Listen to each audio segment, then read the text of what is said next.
Good evening and welcome to Gravitas. I'm Palki Sharma, Upadhyay. Let's get started.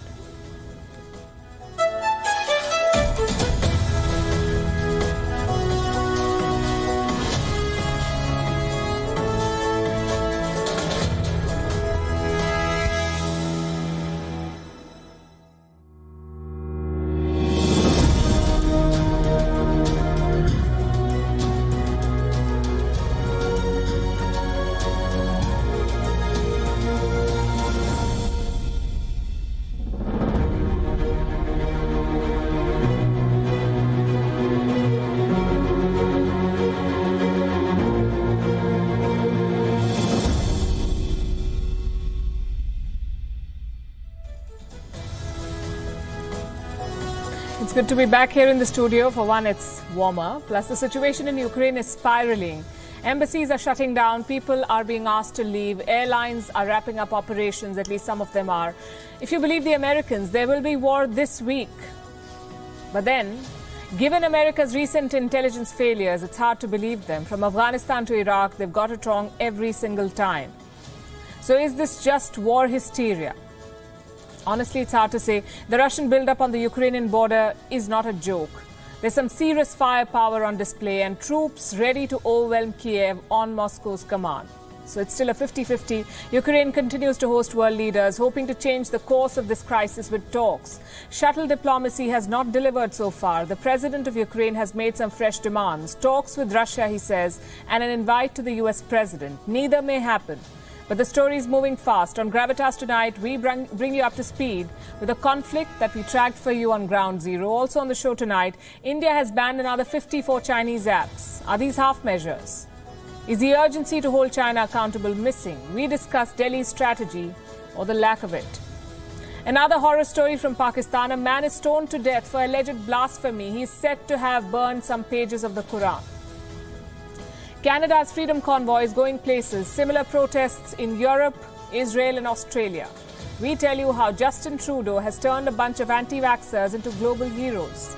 And this year we'll see a record number of weddings, the highest in 40 years, more than 2.5 million in the US alone. A special report on what's fueling the wedding boom. We begin as always with Gravitas Global Headlines. Russian teenage skating sensation Kamila Valieva cleared by the Court of Arbitration for Sport to continue competing in the Beijing Olympics, despite failing a doping test. It means that no provisional suspension should be imposed on the skater. The International Olympic Committee says there will be no medal ceremony if Valieva ends up in the top three. Global equity markets tanked heavily on Monday as fears intensify over a potential Russian invasion of Ukraine. The price of Brent crude soared to a 7-year high of $95 per barrel. Sensex lost more than 1,700 points, while Nifty was also down by over 3%. Israeli soldiers shot dead a 17-year-old Palestinian boy during confrontations near the town of Jenin in the occupied West Bank, said the Palestinian Health Ministry, in what Israel described as an operation to demolish the home of a terrorist suspected of a recent attack. India and the UAE are poised to deepen their trade ties this week with the signing of the Comprehensive Economic Partnership Agreement. Indian Prime Minister Narendra Modi and his UAE counterpart are expected to hold a virtual meeting to announce the bilateral trade pact. Afghanistan's former president Hamid Karzai calls the White House order to unfreeze $3.5 billion in Afghan assets in the United States for families of 9/11 victims, an atrocity against Afghans. Karzai asked Americans to urge the US president to rescind the order. The latest wave of COVID cases has overwhelmed Hong Kong, says leader Carrie Lam, adding that cases had surged by some 20 times over the past 2 weeks. Lam said her administration would coordinate with Chinese officials to tackle the crisis. The Indian Space and Research Organization launches its first space mission of 2022, successfully sending a new Earth observation satellite to space, designed to provide high-quality images under all weather conditions.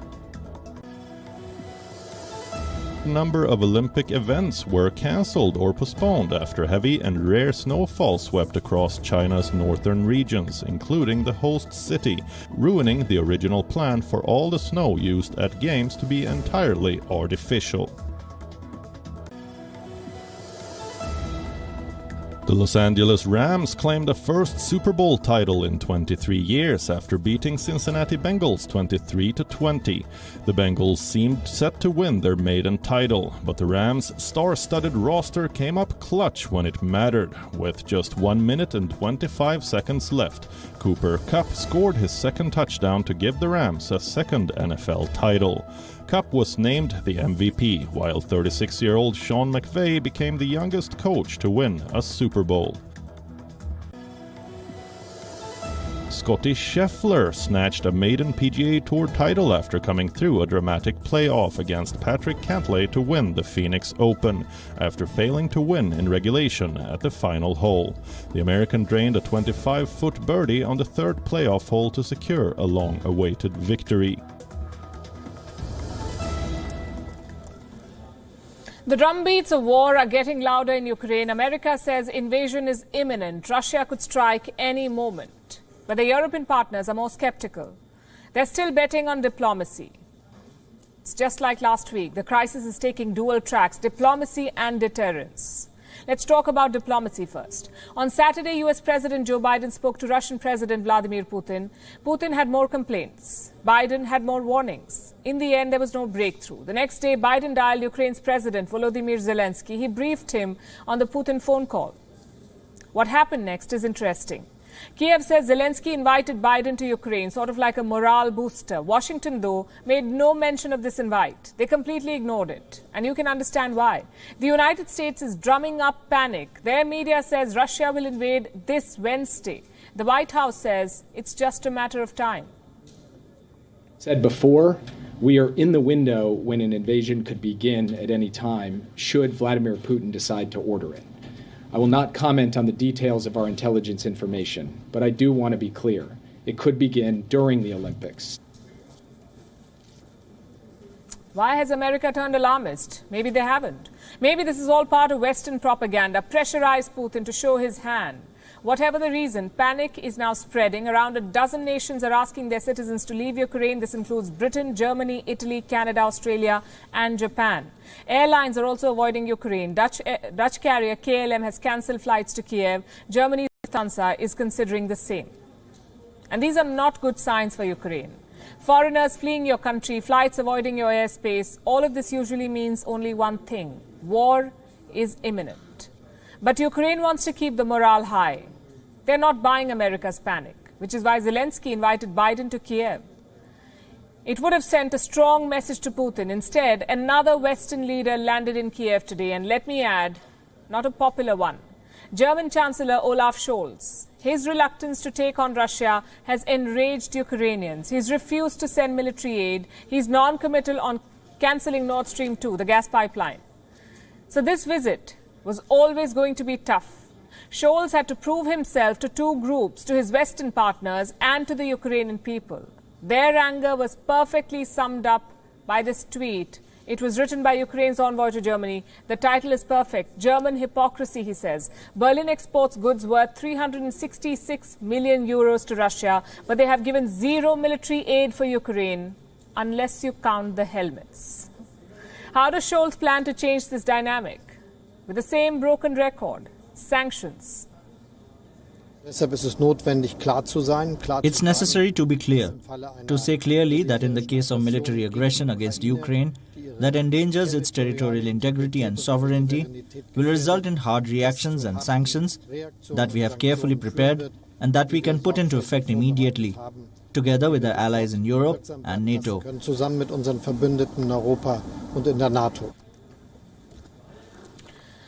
With allies like Germany, you have no option but to prepare for war, and that's what Ukraine is doing. President Zelensky has reiterated his bid to join the NATO. He says It is the only way Ukraine can secure itself. Germany, on the other hand, wants talks. Chancellor Scholz says he's willing to discuss European security with Vladimir Putin. That's where he's heading next, to Moscow. On Sunday, a new shipment of military aid arrived in Kiev. Guess what's inside those boxes? Stinger anti-aircraft missiles. It's an insurgent staple. You can take out enemy jets with precision. Stingers have changed the tide in many wars. The best example is Afghanistan, a country many Ukrainians talk about nowadays. They think the situations are similar. In Afghanistan, the army outnumbered the Taliban. The army had better weapons than the Taliban.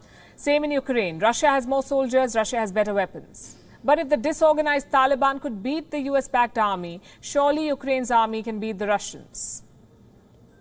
That's what people in Kiev say. They're bullish.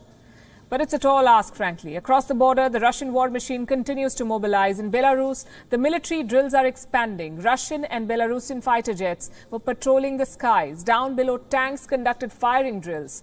So ground and air covered. What about the waters? That's happening further south. Russian warships have already reached Crimea. On Sunday, a Russian submarine also arrived. Put together, around 30 Russian vessels are parked in the Black Sea, enough for a full-scale naval blockade.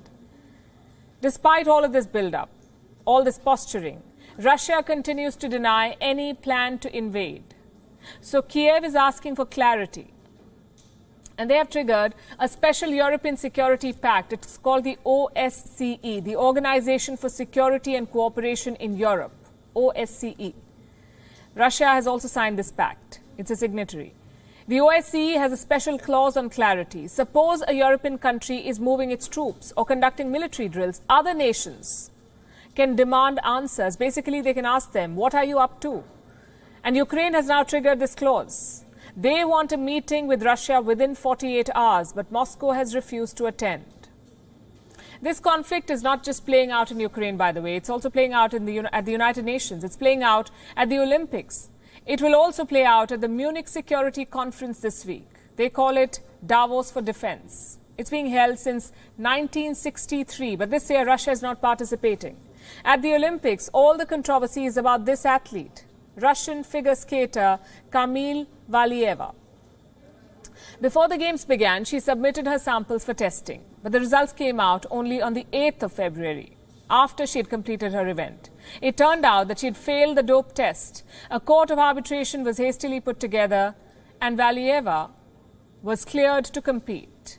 Why wasn't she disqualified? Because she's a minor. The United States has expressed disappointment over the verdict. They're planning legal action themselves. Now, on the face of it, this is a totally unrelated incident, a military build-up near Ukraine and a doping scandal in Beijing. But that's how Cold Wars work, you see. There's no fighting on the ground. So the rivalry has to play out somewhere. It plays out in culture, in politics, sports, movies. Even if the standoff is resolved, the animosity between the West and Russia is here to stay. And caught in the middle is Ukraine, or countries like Ukraine. Ukraine is living under a constant threat. How will it defend itself if Russia invades? It's betting on killer robots, drones that could give it an edge over the Russian armed forces. Chief among them is the Bayraktar TB2. It's a Turkish-made drone capable of striking targets from miles away. Last year, Ukraine used it to successfully attack a pro-Russian rebel convoy. Today, as it braces itself for a possible Russian invasion, Kiev expects this drone to offset the enormous military advantage that Moscow enjoys. Here's a report. This video is from October 2021. It shows the Ukrainian military striking a pro-Russian rebel convoy in the war-torn Donbas region. The strike involved a powerful new weapon. This one, the Bayraktar TB2, a Turkish-made drone capable of striking targets from miles away. 3 months since Ukraine first used it, thousands of Russian troops have amassed at its borders.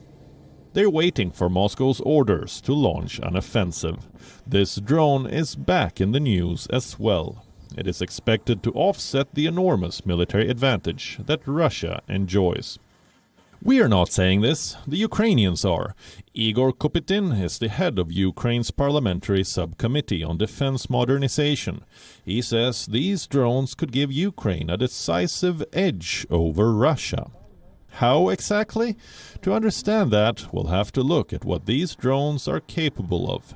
Made in Turkey with international parts, the Bayraktar TB2 has been a tactical game-changer in numerous conflicts. This includes the 2020 Nagorno-Karabakh War, also the ongoing civil wars in Syria and Libya. In all three cases, Russian forces have struggled to take it down. Here's why. The TB2 can stay quietly aloft for 24 hours and reach a maximum altitude of 25,000 feet. A remote operator can control its actions from 185 miles away under ideal conditions. It can laser locate targets from 12 miles away, which can help it evade Russian anti-aircraft systems. This drone can also fire its own guided missiles. And it can take off from roads, not just airport runways. So, how many of these drones does Ukraine have? Roughly 20 so far, but more are on the way. On a visit to Kyiv this month, Turkish President Recep Tayyip Erdogan formalized a deal to co-produce these drones with Ukraine. A Ukrainian aerospace firm has agreed to provide the engines. This deal is said to have rattled Moscow. U.S. intel reports suggest that Russia could use these drones to stage a possible false flag operation and create a pretext for invading Ukraine. How effective will these drones be if this happens? Truth be told, not much. The TB2 may be a potent weapon, but it may prove futile before the Russian juggernaut. Moscow has far better air defense capabilities. Thousands of anti-aircraft missiles, self-propelled guns, and radio jammers. And considering how much the Russians loathe the TB2, these drones, along with their units, transmitters, and crew, would undoubtedly be on top of Russia's list of targets. Bureau Report, WION, World is One.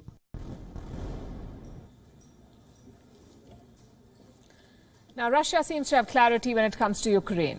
It does not want Ukraine to join the NATO. Kiev, too, seems to know what it wants and what it doesn't. It has spelled out the red lines. But here in India, there seems to be a lot of grey in New Delhi's strategy for its northern rival. I'm talking about China. Earlier today, India banned 54 apps. I would like to say 54 Chinese apps. But pundits online seem to disagree. So allow me to address that confusion first. Here is one of the apps that has been banned by India. Garena Free Fire. It's a last man standing type of game, or what gamers call Battle Royale. Garena Free Fire is similar to PUBG. In 2019, it became the most downloaded mobile game. And currently it has more than 1 billion downloads. So why did India ban this game? Netizens have a lot of questions. They say this game is owned by a Singapore-based company, and they're right. But here's something you should know. While Sea Limited is a Singapore-based company, the founders are Chinese-born Singaporean citizens. What's more, Tencent is the company's largest shareholder. Now, I would be insulting your intelligence if I reminded you that Tencent is a Chinese tech firm. So while this game is hosted by a Singapore-based company, there's a good chance that the data is ultimately going to Chinese servers. Some of the other banned apps are owned by Alibaba and NetEase. Again, Chinese companies. So that was the devil in the detail.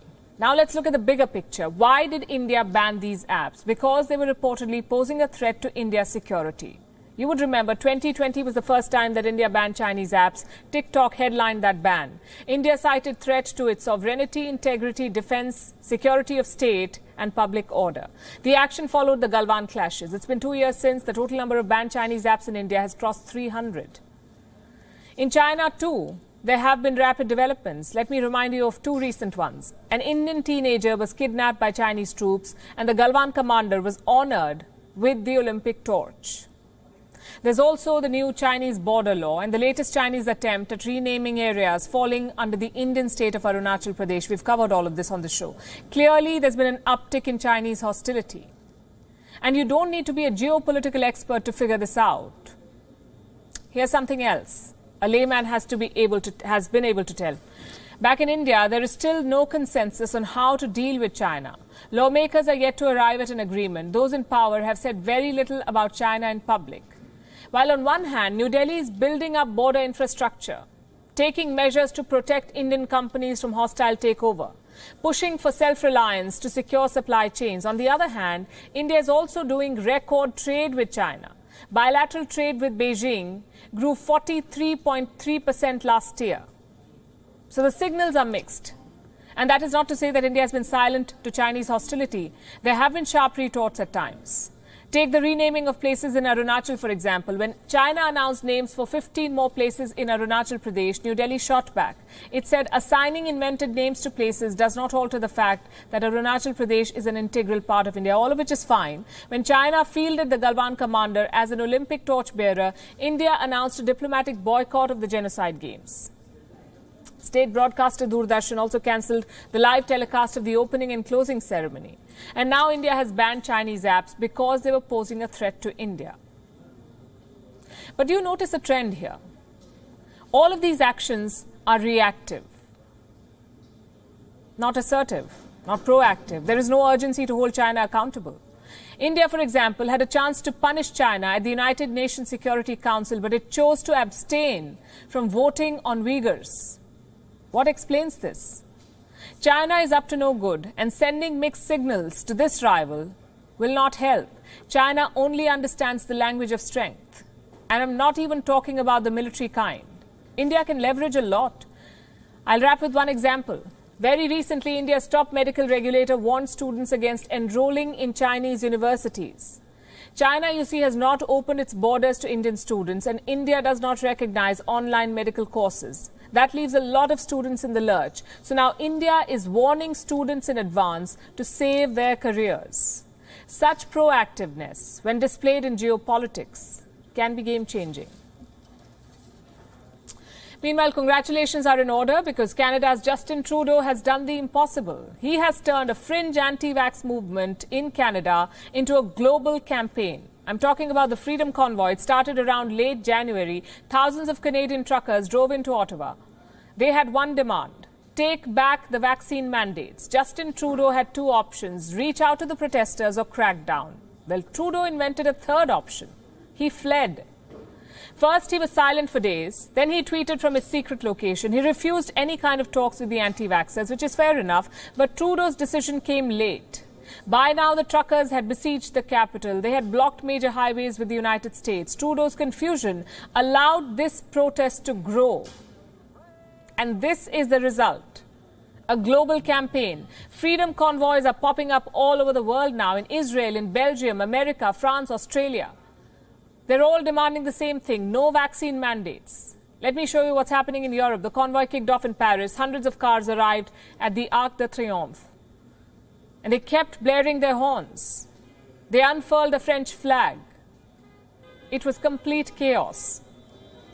Soon the police were deployed. The protesters were cleared with tear gas and batons. Take a look at how it played out.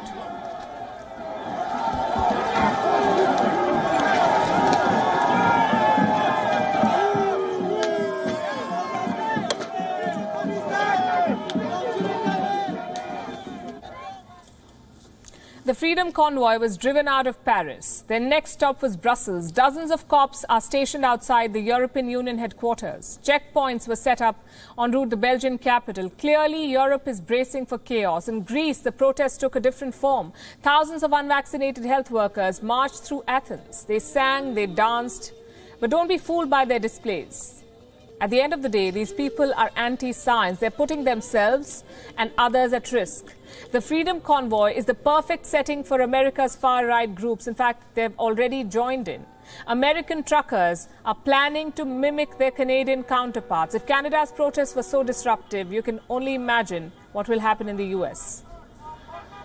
So there are two takeaways from this movement. Number one, it exposes the West's unscientific and arrogant temperament. Just think about it. You have millions of vaccines locked up. You have the power to end this pandemic. Yet your people are driving so-called freedom convoys. They're fighting against vaccination. Clearly, the messaging and the leadership failed. And number two, it exposes the hypocrisy of Western leaders. Let me show you two sets of pictures. One is from Paris, the other is from the US-Canada border. In both places, the police cracked down. There was tear gas, there was intimidation, there were clashes. Do you know what was missing? The lectures on morality, no statement condemning the government response, no request to talk with the protesters. In fact, most Western countries demanded the opposite. President Biden and I both agree that for the security of people and the economy, these blockades cannot continue. So make no mistake, the border cannot and will not remain closed. Everything is on the table because this unlawful activity has to end, and it will end. How convenient is that? When blockades happen in Canada, they're unlawful. When they happen in India, it's freedom of expression. The fact is, law and order is supreme, whether in India, Canada, France, or South Africa. It's time the West realized this. Imagine if these pictures were from Baghdad, or Cairo, or New Delhi.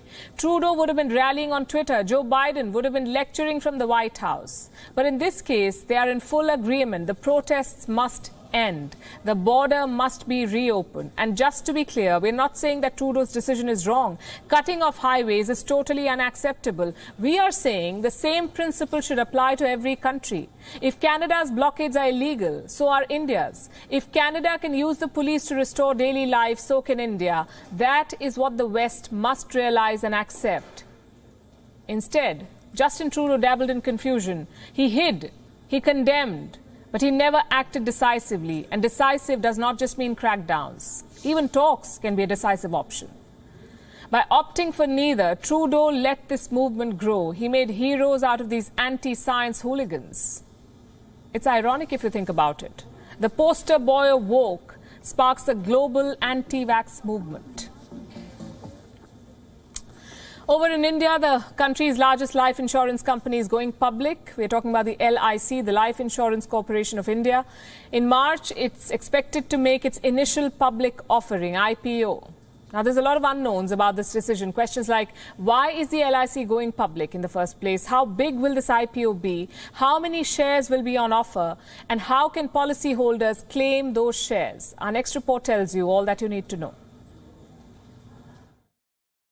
On the 19th of June 1956, the Parliament of India passed an act to create the Life Insurance Corporation of India, LIC, an investment corporation aimed at making life insurance reasonable and affordable for all Indians.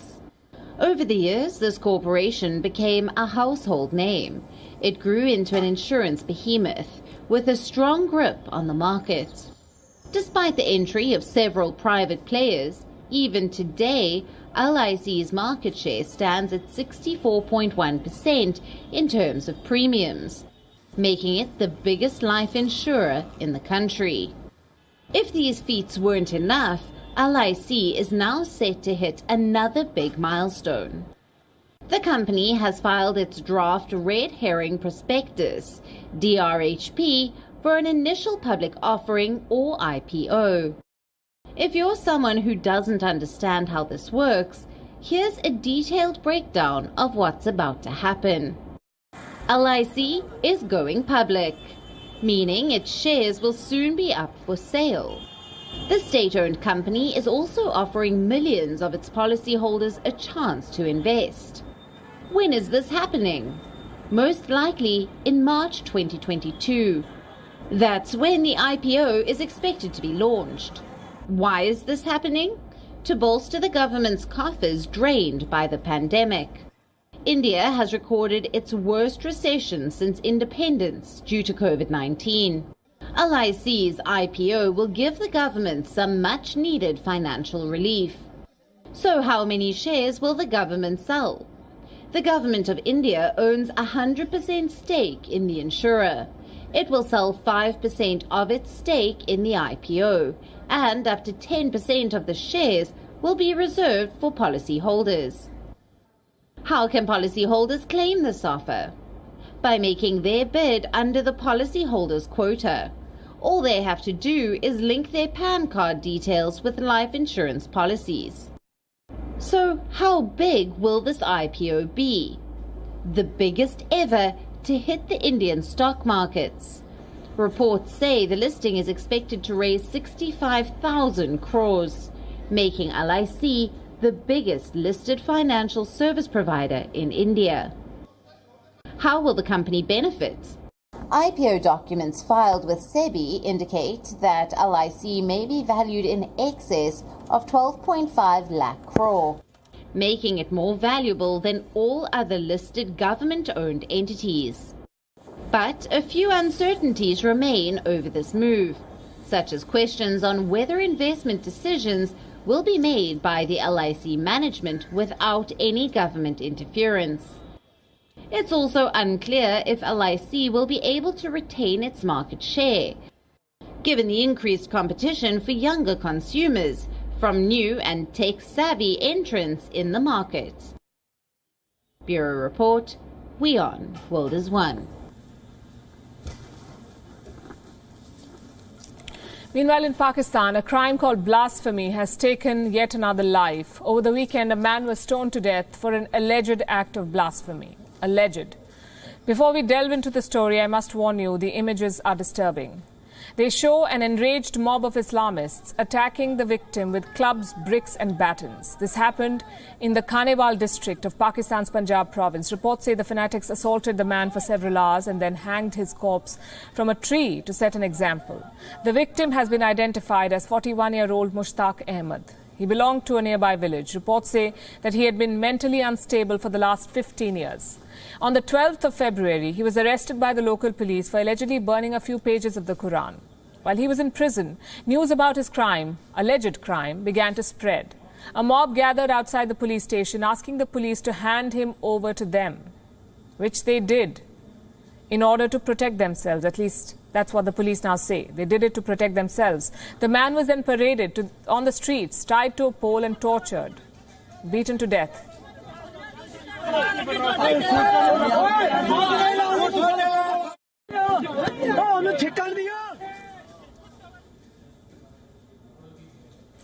Like I said, the images are disturbing, and I can't decide what is more outrageous. The fact that a mentally unstable man was killed over blasphemy, or the fact that the police facilitated this by doing nothing. They acted as mute spectators. What's also important to note here is that this victim did not belong to any minority community. He was not a Hindu or Sikh living in Pakistan, a Muslim. He was a Muslim like his attackers. Will the Pakistani Prime Minister call this attack Islamophobic? Will the international bodies condemn this killing now? I say this because last we checked, no one from the UNHRC or the US IRF or even Amnesty for that matter has issued a single statement over this killing. So here's a reminder for them. Blasphemy has become an excuse for acts of brutality in Pakistan every few months. In December last year, a Sri Lankan national was burnt alive in Pakistan's Sialkot. What for?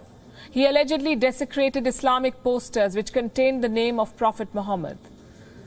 A month before that, in November 2021, a police station in Pakistan's Khyber Pakhtunkhwa was burned down by a mob of Islamists because the police refused to hand over a blasphemy accused to them.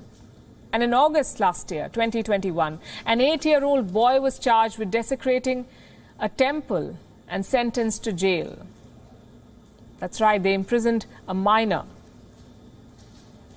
over allegations of blasphemy.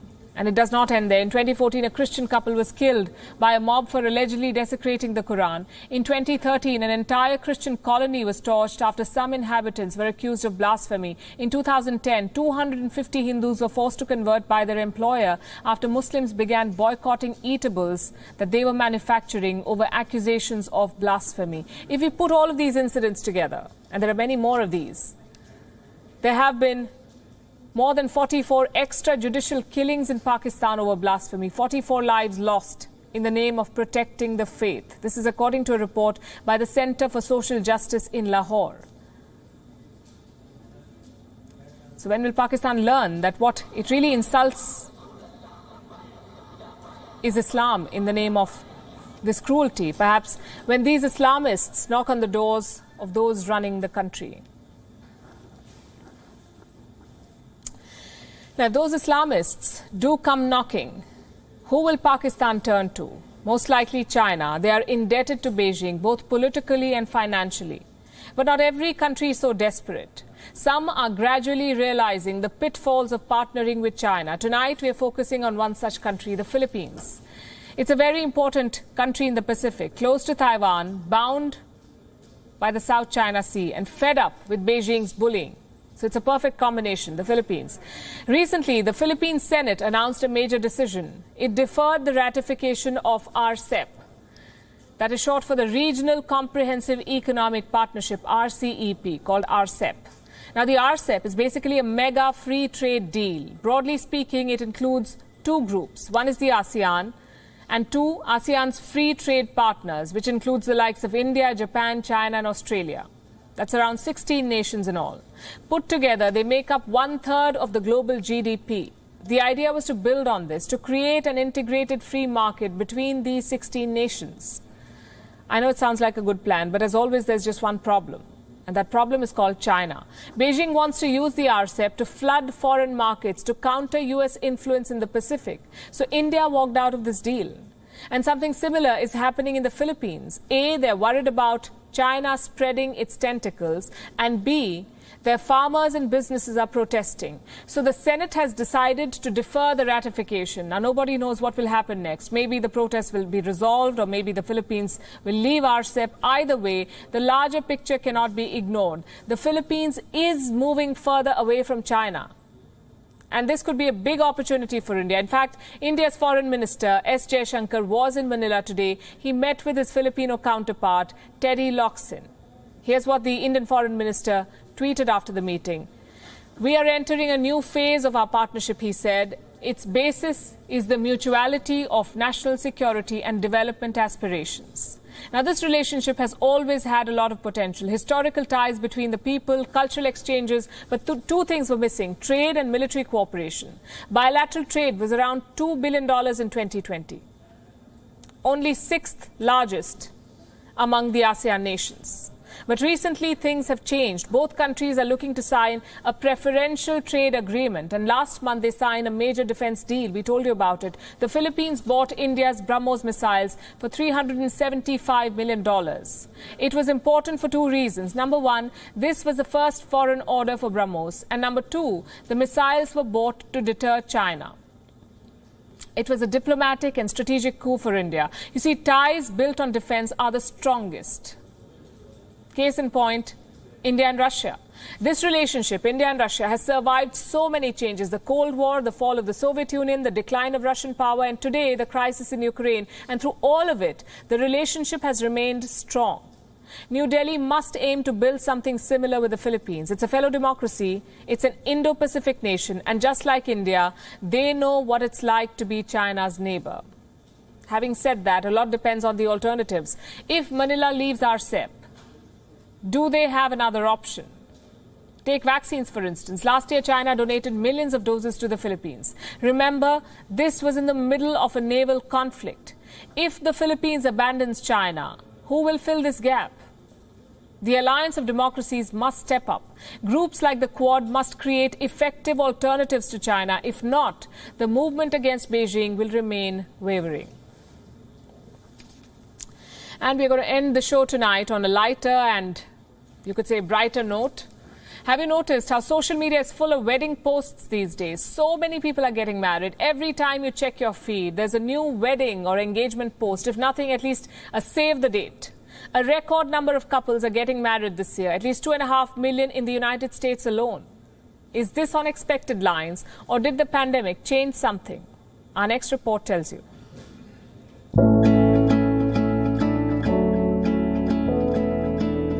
Know a couple that's engaged? $10 says they will be married by the year end. 2.5 million couples in the United States are walking down the aisle this year. That's the highest number of weddings since 1984. What happened? The Wuhan virus pandemic, it ruined wedding plans. Couples ended up spending their wedding day in lockdown.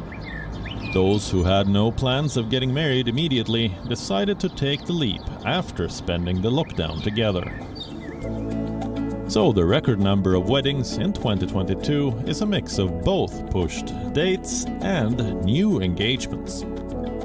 More of the former, less of the latter. So there are weddings. So there are wedding bells ringing. Families are waltzing to it, and the wedding industry is not complaining. It needed to hear I do's after 2 years of lull. Before the pandemic struck, there would be at least 2.1 million weddings in the United States each year. In 2020, the number reduced to 1.3 million. In 2021, it increased slightly to 1.93 million. That said, hosting 2.5 million weddings in 2022 won't be a cakewalk. Florists and photographers are complaining about being overbooked. Some are already working overtime. A Minneapolis-based wedding planner named Lane Palm told the media her team is tired of organizing 3 weddings every weekend. Unlike American weddings, Indian weddings often last the entire weekend, if not spill over to the next week. The Wuhan virus pandemic shrunk big fat Indian weddings. Couples decided to not wait until 2022 to seal the deal. The Indian wedding industry bounced back in the winter of 2021. Cities like Hyderabad, Mumbai and Kolkata saw a record number of weddings. Never before had Kolkata recorded 180,000 weddings in a single year. The trend is likely to continue this year too. America or India tying the knot is going to be a dearer in 2022. Couples worldwide will have to shell out more. How much, you ask? Estimates say up to 15%. You can blame that bill on the virus from China. The sudden increase in weddings has increased the cost of wedding-related services. We are talking about the cost of flowers, decor, event planners, venues, etc. Reports in American papers say most popular venues are booked out until 2023. Some are offering incentives to couples who choose to get married on weekdays instead. Back in India, religious calendars dictate wedding dates. Weekday or weekend, it does not matter. Auspicious dates are limited, and the competition to book the best is more fierce. India or America, Wedding 2022 is a game of fastest fingers first. If you want your dream wedding, start making those calls already. I think that's a good note to wrap on, leaving you as always with Gravitas Images. Thanks for watching.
ขอเสียงปรบมือแสดงความยินดีให้กับผู้ที่มา